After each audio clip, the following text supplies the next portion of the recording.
I don't know about you guys, but the G.I. Joe commercials were always extremely effective to me.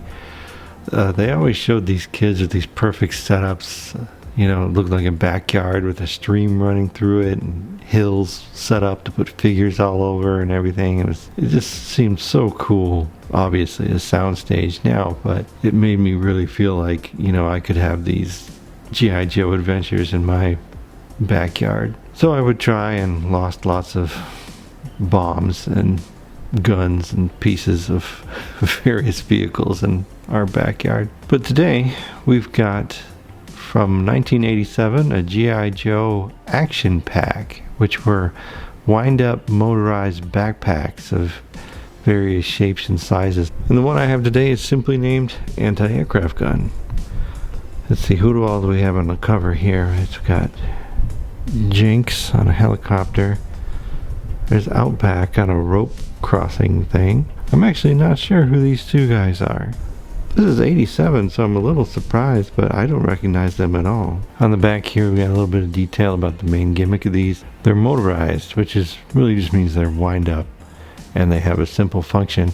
But in G.I. Joe speak, that means it's a specialized backpack ground unit with unique wind-up motors and an on-off switch. Then we've got Jinx flying by on a helicopter again, which is simply called a helicopter. So there were Cobra and G.I. Joe varieties. There we've got Outback on the rope walker again, the radar station, the anti-aircraft gun, which we've got today, the earth borer. I actually had this one when I was little. I think that's Crocmaster they've got on there. I thought it was really funny in the little commercial where you could see Crocmaster has his alligator with him slung under the rope crosser he's on, which is right here with the rope crosser. Looks like some form of viper on there. I'm not sure which one. And then we got Big Boa on the mountain climber here. This one was great because it had an extending rope that would pull itself up. I had this one too when I was little, because anything with ropes, I was just really fascinated with anything with ropes and pulling and climbing and things like that. And lastly, there's the pom-pom gun, which is kind of the Cobra equivalent of the anti-aircraft gun we have today. So in the package we have this little instruction booklet about our G.I. Joe anti-aircraft gun. We've got our on-off switch. It looks like stabilizing legs that pop out so you can put it on the ground, and a crank to wind up the motor. Activate the on-off switch and chase Cobra out of the sky. So it's just showing that it's also a backpack, can be stuffed onto a guy's back there. It looks like they've got low light on this one. See, I do know who some of them are.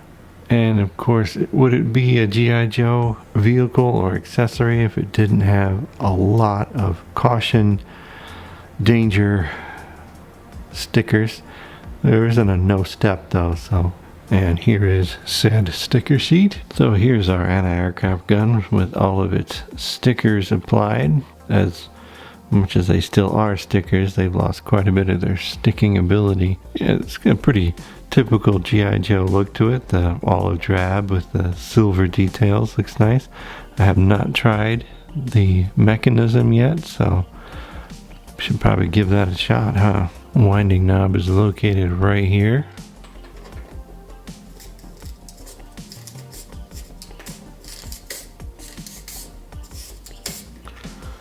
And on the opposite side is the switch.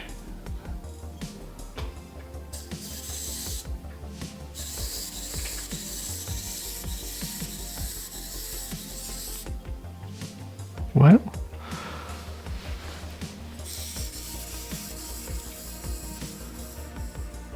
the mechanism still works well. It's not very menacing. You kind of expect the barrel's going to go back and forth, but instead it just kind of peppers the sky with these absolutely enormous shells that it fires. Like, what are those? Like full-on flak shells out of a short barrel? Pretty savage. For reference, I brought up Lowlight, who was in the instructions, and those shells are about as big as his whole upper leg. Probably deploy the little ground deployment feet as well. Those don't really make much of a difference. It sits just fine because the whole base is flat.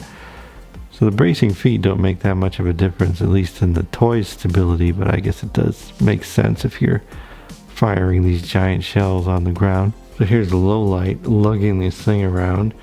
It is kind of funny that there's this huge sight, and it you can kind of flip it down and it kind of just smashes them in the face. But the way this thing's gun pivots back and forth, it's just gonna slap the poor soldier silly there. It says it's an anti-aircraft gun, but I mean, seems like if he just kneels down, it can be an effective anti-personnel and vehicle. He does have to really brace with his back foot to be able to lug around all this weight, but it is possible. But it is possible with as long as you've got a stand. So there you have it, 1987 action pack anti-aircraft gun backpack for G.I. Joe. Pretty much how I remembered them. Really short duration on the wind-up motor. The other ones that I had growing up were just like that. The action's okay, the back and forth thing. I actually had expected the ammo belt was going to move back and forth, but instead the gun kind of wiggles. So kind of a silly effect, but you have to admire the audacity of just this portable, 88 millimeter or whatever flat cannon the Joes are going to lug into battle. So yeah, as always, thanks for watching. Next time we'll do something non-G.I. Joe related. Possibly Star Trek, actually, from the movie era of the original cast. So got some cool stuff to show there. So thanks again for watching, and I'll see you next time.